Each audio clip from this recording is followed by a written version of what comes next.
May bago na nga pala akong tindera ngayon sa tindahan. Ang ganda nga ng na-hire natin mga guys. Sabi ko nga sa kanya dyan, laging umiti para ba makarami kami ng benta.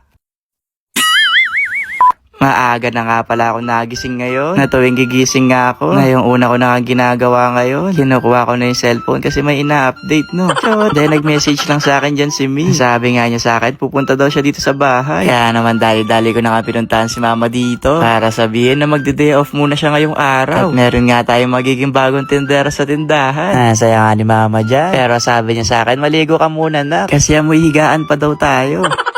Naisasama ko na rin pala kayo sa pagligo ko na medyo maliit pala yung CR namin dito sa bahay. Kaya pagpasensyaan nyo na may gusto lang din talaga kasi akong i-share sa inyo na yung ginagamit ko nga sabon ngayon na ang Ultra Bright Miracle Soap na halos magdadalawang linggo ko na rin siyang gamit na masasabi ko rin talagang hiyang ko yung sabon kasi nakaka-brighten nga siya ng skin and acne clearing bar soap din siya. Marami pa tong benefits: clear acne, control oil, brighten dark spots, maintain skin moisture at marami pa kang iba at saka 49 pesos lang to mga guys. Kaya i-try mo, wala nang mawawala. At magiging fresh ka pa. At pagkatapos nga maligo, eto na ako ngayon no. Fresh na fresh. Dahil lang yan sa sabon. From Hikari Skin. At ilang minuto lang din, dumating lang nga si Mi sa bahay. Ang dami pa nga niyang dala-dala. Na parang galing din to sa ibang bansa. Kasi ang dami yung pasalubok sa akin. Na para bang may kasalanan to sa akin ngayon ah.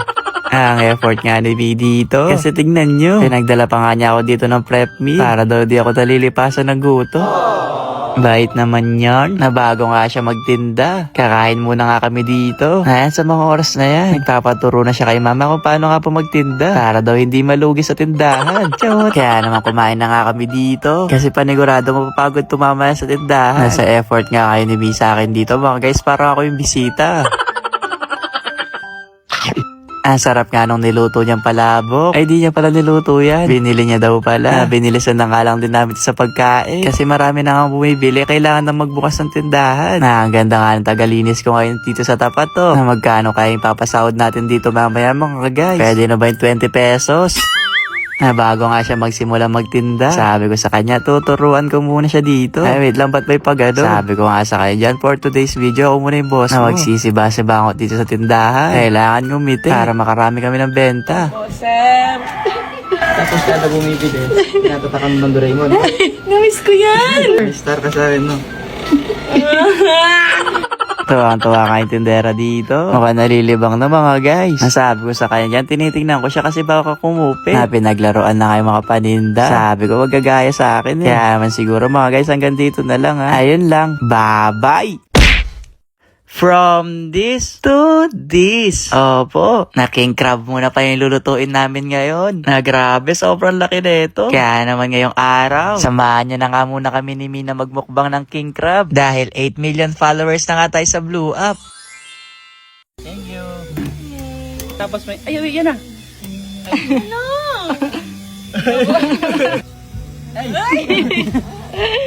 Nakatulog lang ako sa paghihintay na may bigla nga sumisigaw sa labas ng pangalan ko. Na sino kaya to? Nakilala nyo ba to mga guys? Na si From This na nga itong sumisigaw sa CCTV. Kaya naman nagmadali na ako lumabas para mapuntahan nga siya. Nasabi nga niya sa akin kagabi na wag na daw ako mag-abala magluto. Siya na daw bahala. At eto na daw yung lulutuin namin para sa 8 million followers natin sa Facebook. Na wala akong idea dyan kung ano yung laman ng nasa loob. Na pagbukas ko nga ng kahon, nagulat ako mga guys kasi king crab yung nasa loob. Kamahal dito, Marit. Saan galing yan? Hindi niya pa. Basta dagat para kunin yan.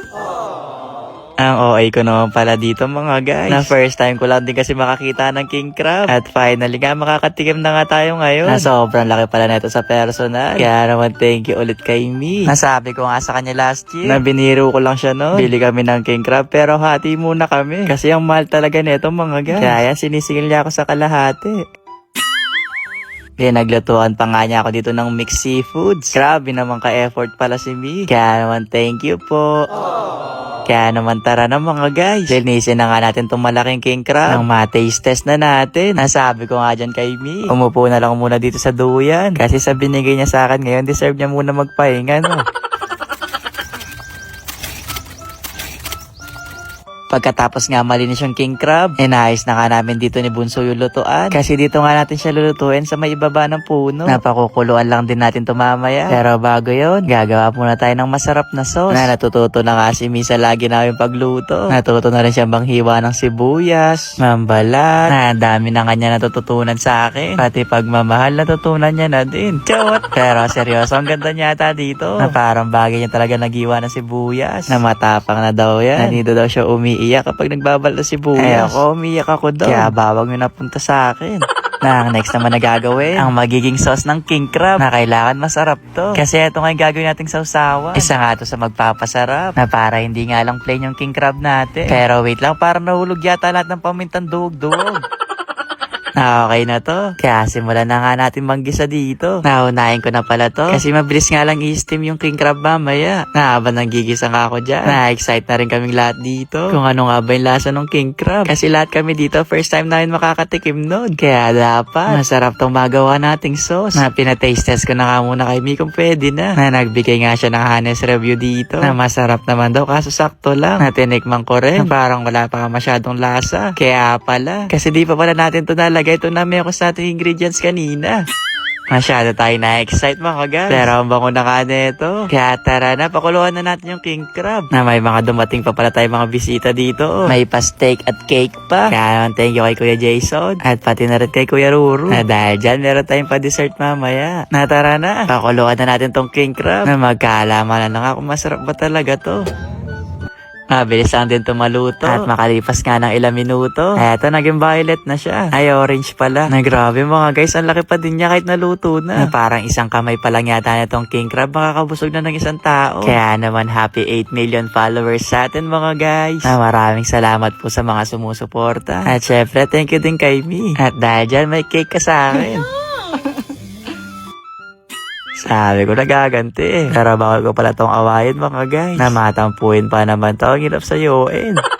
Na medyo lumakas nga yung ulan ngayon. Kaya naman nag-change location kami. Para ma-enjoy naman namin yung king crab no mga guys. Laki na pala neto. Naubos kaya namin to mga guys. Na syempre, mas masarap to kung isasawsaw natin to sa sauce. Na ng kagat mga guys. Grabe, sobrang malinamnam. Na ganito pala talaga yung feeling ng mga napapanood ko, no? Na ang sarap. Yun nga lang, medyo challenging nga lang sa pagbabalat. Na ang shoot talaga ni Mi. Kasi alam niya nahirapan ako. Kaya binigyan pa niya ako dito. Na eto, nabuksan ko rin. Eto nga dahil sa pinakamasarap na part ng king crab, yung taba, yung bang pinakaloob. Kaya naman iimayin natin to para makuha talaga natin yung pinakaloob. Na grabe, sobrang taba naman pala talaga nito. Napapartneran nga natin to ng kanin. At saka na din yung sauce na ginawa natin kanina. Na ang bango nga nung amoy. Kaya naman pinauna ko na si Mi para sa'yo na makala kung masarap ba. Na sobrang sarap daw. Kaya naman tinry ko na din para malaman. Na grabe, 1 million over 10 sa akin to. At syempre, titikman din natin yung ginawa niya. Na itong ginawa niya mga guys, 2 million over 10 sa akin to. Na sarap nga niya magluto. Na para bang pwede na mag-asawa to Chot! At dahil tapos na kayo shooting, eto sabay-sabay na nga kami kumain dito. Happy 8M ulit sa atin mga guys. Basta ayun lang. Bye-bye!